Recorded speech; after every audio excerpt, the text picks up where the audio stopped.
किसके अल्फाज हैं? प्रॉफिट मोहम्मद सल्लल्लाहु अलैहि वसल्लम कि जिसको वो जन्नत कह रहा है वो दोज़ख है। अब मैं इसको तशबीह किससे देता हूँ? ये जो चीज़ें, ये मेरा पर्सनल व्यू। अब ये जो हॉलीवुड है, ग्लैमर का एक वर्ल्ड है और एक फैंटेसी का वर्ल्ड है। इंसान मूवीज़ देख के एक फैंटेसी वर्ल्ड में चला जाता है और इंसान रियलिटी से दूर होता जाता है। मूवीज़ कुछ अच्छी भी हैं, इंसान उनसे बहुत कुछ सीखता भी है, लेकिन जनरली देखा जाए तो ये पूरी की पूरी इंडस्ट्री जो है, इसके पीछे क्या साइंस है, ये किस तरह से सबकॉन्शियसली आपको आपके माइंड में कुछ सबलिमिनल मैसेजेस के थ्रू कुछ बात बताना चाह रहे हैं, एज ए जनरली देखा जाए। ये जो है प्ले बॉय, ऑब्वियसली आजकल कितना ग्लैमर है, सुपर मॉडल्स, और ये मूवीज़ में जो ख़वातीन दिखाई जाती हैं। गेम्स ऑफ थ्रोन्स जो है वो कितनी आजकल फेमस एक सीरीज़ है, शुक्र है मैंने नहीं देखी और कभी भी नहीं देखी, लेकिन आजकल मतलब लोग ने स्टैंडर्ड बना लिया। लोग कहते हैं गेम्स ऑफ थ्रोन्स नहीं देखी तो तू बंदा ही नहीं है, यानी कि तू कोई कूल बंदा नहीं है। अब ये किस तरह का स्टैंडर्ड है? इसी तरह YOLO, you only live once, ये लाइफस्टाइल एक स्टैंडर्ड डिफाइन कर दिया कि party, without party you are a boring person, और तुम बोरिंग हो। और ये जो है ग्लैमर सारा मटीरियलिज्म का, ये चार चीज़ें कंबाइन करके मुझे समझ आता है कि ये है उसका पैराडाइज, दज्जाल का। ये पैराडाइज हमें बड़ा अट्रैक्ट करता है और मॉडर्न सिविलाइजेशन इसकी सबसे बड़ी वो कह लें कि अलमबरदार है इस ग्लैमर के, और वो चीज़ जिस तरह से वो ऑफ़र कर रहे हैं कोई भी नहीं कर रहा। इसलिए ह्यूमैनिटी अट्रैक्ट कहाँ पे हो रही है? उस तरफ जा रही है। और इस्लाम जो है वो ऑब्वियसली सेक्रीफाइस की बात करता है, इस्लाम जो है स्ट्रगल की बात करता है, लेकिन इस्लाम में कंटेंटमेंट का वादा है कि थोड़ी सी स्ट्रगल करके, वो एक ट्रेनर कहा करते थे ना कि you have to take the pain, either the pain of discipline or the pain of suffering. अब चॉइस इज़ योर्स, या तो तुम डिसिप्लिन की पेन ले लो या तुम सफरिंग की पेन ले लो, अब चॉइस तुम्हारी है, तुमने क्या करना है। तो इस्लाम पेन ऑफ डिसिप्लिन देता है, लेकिन वो पेन ऑफ डिसिप्लिन आगे जाके राहत बन जाती है और वो इंसान की ज़िंदगी में कंटेंटमेंट लाती है। ये जो चीज़ें, ये पेन ऑफ सफरिंग देता है। इसका प्रूफ है कि नहीं, हॉलीवुड मुझे बताएं कितनी सुसाइड्स हैं, कितने एक्टर्स ऑन एवरेज सुसाइड करते हैं 1 ईयर में। रॉबिन विलियम्स के पास क्या नहीं था, मुझे कोई समझा दे उसने सुसाइड क्यों किया, क्या वजह थी? कोई साइकोलॉजिकल इशू था, उसके पास हर चीज़ थी। कर्ट कोबेन ने सुसाइड क्यों किया? बच्चियां उसके आगे पीछे थी, सबको साइकोलॉजिकल इशू था। वो डिप्रेशन, साइकोलॉजिकल इशू क्यों बना? नमाज वगैरह नहीं था। बात ये ना, क्यों बना इन्हें साइकोलॉजिकल इशू? क्यों वेस्ट में इतने ज़्यादा डिप्रेशन इतनी प्रेवलेंट क्यों है वेस्ट में? हमें तो इस्लाम ये कहता है ना, लेकिन थोड़ा सा हम ग्रास रूट लेवल पे जाके देखें तो सबसे ज़्यादा इस वक्त प्रेवलेंट डिजीज़ है major depression, according to World Health Organization. ये 2014 का सर्वे है। क्या वजह है, क्यों मेजर डिप्रेशन इतनी प्रेवलेंट है वहाँ पे वेस्टर्न कंट्रीज़ में? ये क्वेश्चन बनता है। वो प्रोग्रेस की बात करते हैं, सोशल प्रोग्रेस कुछ भी नहीं है उनकी, और ये एक्सपर्ट्स बात करते हैं इस पे। इसमें पूरे एसेज लिखे हुए हैं, CSS में बाकायदा ऐसे आता है, look to the east for holistic progress. West ने तो कोई होलिस्टिक प्रोग्रेस नहीं की, progress as a whole. Social progress nil है उनकी सिविलाइजेशन डाउन जा रही है सोशल प्रोग्रेस में। हाँ, मटेरियल प्रोग्रेस में वो बहुत आगे हैं, ये मानने वाली बात है। साइकोलॉजी में उन्होंने बड़ा ज़बरदस्त काम किया है, साइंस में बहुत ज़बरदस्त काम किया है। हम उनके गैजेट से फ़ायदा उठाते हैं, अच्छी बात है, लेकिन सोशली, सॉरी टू से, डिवोर्स रेट वहाँ पे, क्राइम रेट्स, ड्रग्स वगैरह, ये सारी चीज़ें वहाँ पे डिसमल रेट है बहुत। मुस्लिम कंट्रीज़ में भी, आई एग्री, वो इसलिए क्योंकि हम भी ज़ाहिर है नहीं, पाकिस्तान कौन सी इस्लामिक कंट्री, कोई इस्लामिक कंट्री नहीं, तो यहाँ पे भी वो चीज़ें प्रेवलेंट हैं। तो ये जो है ग्लैमर, उसका जो वर्ल्ड है, ये हम डिस्कस कर रहे थे, एंड दिस वेस्टर्न सिविलाइजेशन इसका अलमबरदार है और बड़े अच्छे तरीके से वो चीज़ ये हमें दे रहे हैं। अब साइंस ऑफ दज्जाल्स अराइवल, जैसे भाई ने बात की कि फ्राइडे खुतबे में उसका जिक्र जो है वो ख़त्म हो जाएगा, ये एक बहुत बड़ा उसका साइन है। Earthquakes will increase, blood shed will increase in the land. हदीस ऑफ तमीम अद्दारी, जब उन्होंने दज्जाल को देखा था, मुलाकात हुई, कुछ क्वेश्चंस हुए थे उनसे, उनमें ये था कि सी ऑफ गलीली ड्राई हो गया कि नहीं हो गया, तो वो अब ड्राई, ऑलमोस्ट ड्राई हो रहा है अकॉर्डिंग टू रिसेंट सर्वे, और वो बिल्कुल ही सूखने वाला है। इजराइल में है सी of Galilee.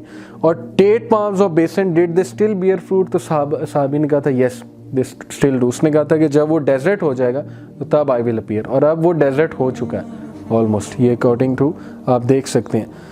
Attributes of दज्जाल्स as, चूँकि हमें दज्जाल का पता होना चाहिए तो उसके एज के जो एट्रीब्यूट्स हैं वो भी पता होने चाहिए। इग्नोरेंस एंड एक्सट्रीम कन्फ्यूजन, उसके दौर में बहुत ज़्यादा स्ट्राइफ होगी, बहुत ज़्यादा सेक्टेरियनिज्म होगी, अकॉर्डिंग टू हदीस का निचोड़ बता रहा हूँ। और ignorance will be prevalent, dumb people होंगे उसके दौर में। Ignorance of the religion as well as current affairs, लोगों को पता नहीं होगा मेरे इर्द गिर्द हो क्या रहा है, और मैं क्या कर रहा हूँ, मैं कहाँ पे जा रहा हूँ, क्योंकि उन्हें डिस्ट्रैक्शंस में इतना इन्वॉल्व कर दिया जाएगा। वो आगे आ रही है बात। एक्सट्रीम कन्फ्यूजन एंड क्यूस होगा, झूठ को सच समझेंगे लोग और सच को झूठ समझेंगे। एज ऑफ डिस्ट्रैक्शंस के हवाले से मैं आपको बताऊं कि आज एक मॉडर्न बंदे की अगर आप रूटीन थोड़ी सी स्टडी करने की कोशिश करें तो आप देखेंगे वो बेचारा, हम तो शुक्र है इससे काफ़ी हद तक रिलैक्सड हैं इस रूटीन से, लेकिन आप चाइना को स्टडी करें, जापान को स्टडी करें, वो मशीन्स बन रहे हैं और वो मैरिज भी नहीं कर रहे अब। अकॉर्डिंग टू रिसेंट सर्वे मैं पढ़ रहा था, जापानीज़ जो हैं वो पता नहीं क्या क्या सेक्स डॉल्स बना रहे हैं और रोबोट्स बना रहे हैं कि उनसे ख्वाहिश पूरी कर लें। मैरिज करने की भी क्या ज़रूरत है, टाइम सेव करो और बस इस सिविलाइजेशन में कंट्रीब्यूट करो, ह्यूमैनिटी में कंट्रीब्यूट करो। अब जो उसकी बेचारे की जो एक रूटीन है, सुबह उसने उठना है, काम पे जाना है, थके हारे घर में रात वापस आना है, कुछ सोचने का टाइम नहीं, कुछ करने का टाइम नहीं है। बच्चों की रूटीन आप देख लें, गैजेट्स इतने ज़्यादा हैं, एक्सबॉक्स, PS4, हम इनको नहीं कहते कि चलो ठीक है खेलनी चाहिए, लेकिन इतनी ज़्यादा डिस्ट्रैक्शंस कभी किसी दौर में नहीं हुई कि इंसान एक चीज़ से फारिग होता है दूसरी चीज़ तैयार है, उससे फारिग होता है तो तीसरी तैयार है।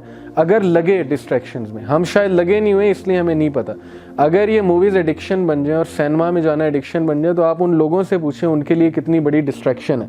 अगर ये नाइट क्लब्स डिस्ट्रैक्शन बन जाए तो आप उनसे पूछें। गेमिंग अगर एडिक्शन बन जाए फिर आप उनसे पूछें कि क्या चीज़ है। तो ये डिस्ट्रैक्शन जो है ना, इसकी वजह से लोग बहुत ज़्यादा गाफिल हो जाएंगे इन डिस्ट्रैक्शन की वजह से। उनके पास सोचने का टाइम नहीं होगा, क्वेश्चन करने का टाइम नहीं होगा, क्रिटिकल एनालिसिस करने का टाइम नहीं होगा और अपनी लाइफ के बारे में सोचने का टाइम नहीं होगा। जो कुरान ने बेसिक क्वेश्चन पूछा इंसान से वो ये है कि डू यू थिंक कि वी विल लेफ्ट यू सुदा, हम तुम्हें जो है वो सुदा यानी कि विदाउट क्वेश्चनिंग, विदाउट अकाउंटेबिलिटी छोड़ देंगे और तुम्हें क्वेश्चन नहीं करेंगे। और डोंट यू थिंक तुम्हें क्रिएट किस लिए किया है, ये भी कुरान ने क्वेश्चन पूछा इंसान से। अब ये क्वेश्चन का टाइम ही नहीं है हम लोगों के पास। लोग कहते हैं यार ये किस तरह का सवाल पूछ रहे हैं, आप बस काम में लगे रहें, बस लाइफ चल रही है, लाइफ को जो है आप चलने दें। अब ये कुछ पिक्चर से आप अंदाज़ा लगा सकते हैं कि हम डिस्ट्रैक्शन में कितनी बुरी तरह इन्वॉल्व हैं। Literally we are slave to this thing. Literally ये जो है इन चीज़ों ने हमें जकड़ के रखा हुआ है। ये जो है पोर्नोग्राफी एडिक्शन ने और ये मूवीज़ की एडिक्शन ने और ये लैपटॉप की एडिक्शन ने, यूजेज की एडिक्शन ने, गेमिंग की एडिक्शन ने हमें जकड़ के रखा हुआ है लिटरली। ये सारा जो उसका ग्लैमर का वर्ल्ड है, इसके कुछ फ़ायदे भी हैं, लेकिन मैं सिर्फ इनको इसलिए प्रेजेंट, इनको ईवल नहीं मैं आपको दिखा रहा, प्रेजेंट इसलिए सामने आपके कर रहा हूँ कि इतनी ज़्यादा डिस्ट्रैक्शन किसी और दौर में नहीं थी। इससे हम कंक्लूड ये कर सकते हैं कि दज्जाल का टाइम जो है बहुत ज़्यादा करीब है, क्योंकि डिस्ट्रैक्शंस बहुत ज़्यादा हैं आज के दौर में।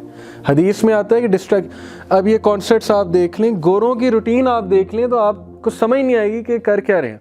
उनके पार्टी पार्टी पार्टी और जो लोग फुल इस लाइफस्टाइल से गुजार रहे हैं। हमें तो कुछ वैल्यूज़ हमारी ज़िंदा है इसलिए हमें एहसास नहीं होता। आप वेस्टर्न कंट्रीज़ में जाएँ आपको पता लगेगा कि वो कितनी डिस्ट्रैक्शन में एक गोरा इन्वॉल्व है।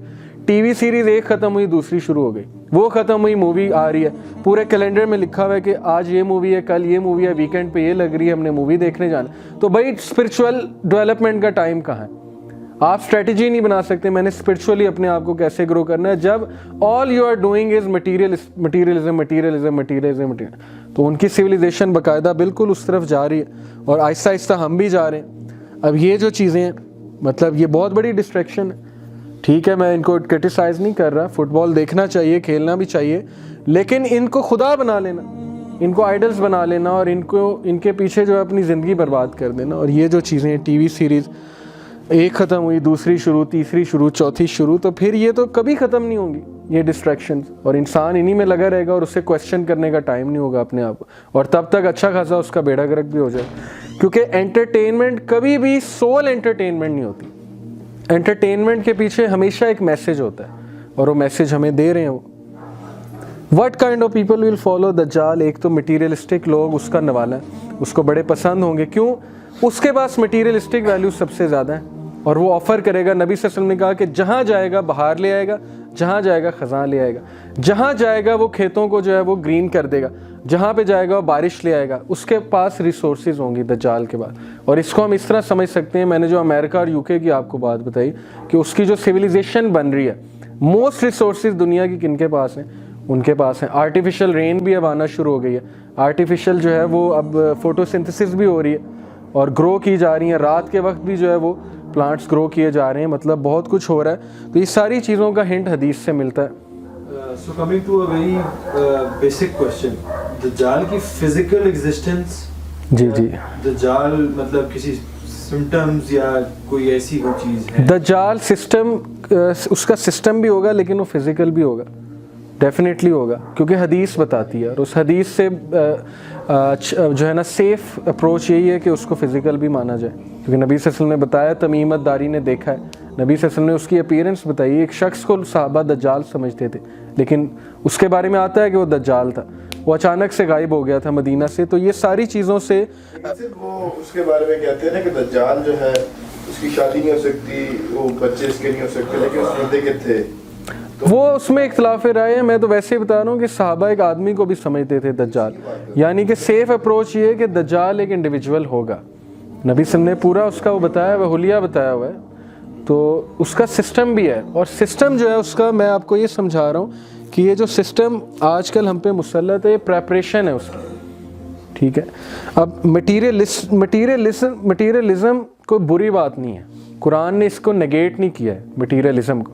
कुरान ने लेकिन एक मैसेज दिया है कि मटीरियलिज्म से उतना फ़ायदा उठाओ जितना उठाना चाहिए। क्रिश्चियनिटी ने इनकार किया, उसने कंप्लीट मटीरियलिज्म का इनकार किया, उसने एसेटिसिज्म की बात की।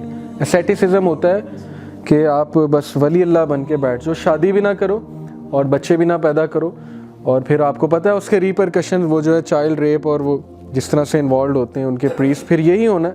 लेकिन इस्लाम बैलेंस की बात करता है।